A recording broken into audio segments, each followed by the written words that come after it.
Then Nabi sallallahu alaihi wasallam said to him, and how many people are thrown in Jahannam on their face, because that's where the tongue is, or on their nose because of what their tongue harvests, yani what their tongue utters and what it speaks.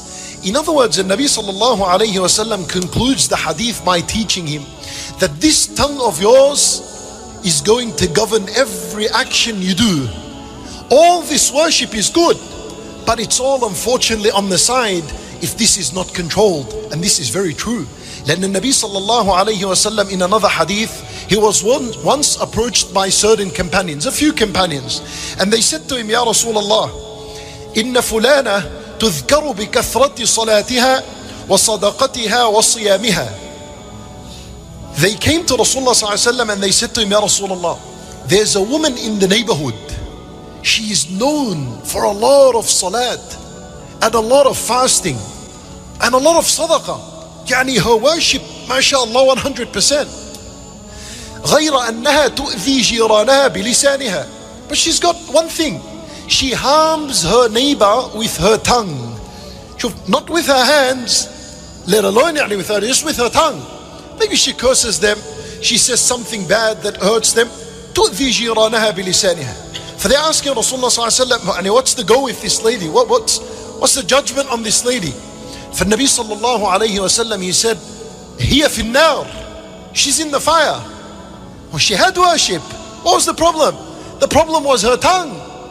Then the Nabi sallallahu alayhi wasallam was asked about another woman.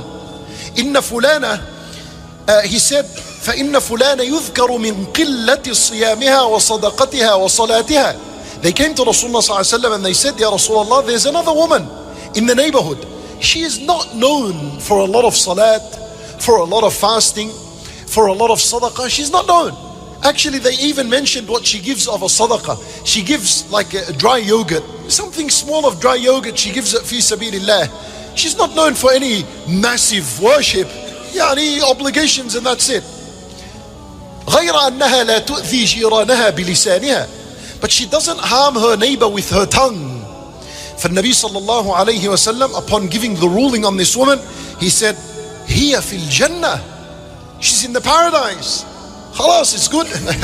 She understood how important it is to control and to restrain this tongue. So even though she didn't have a lot of worship, she was into the paradise. If you don't control this, you lost all this. And if you're able to control all this and you didn't do much, there's hope for you that inshallah you're from the people of the paradise. If I tell you, my brothers and sisters in Islam, wallahi, as much as you underestimate words and your tongue, except that Rasulullah sallallahu alayhi wasallam made a huge deal out of it. Understand how huge it is, the words you speak. Control your tongue.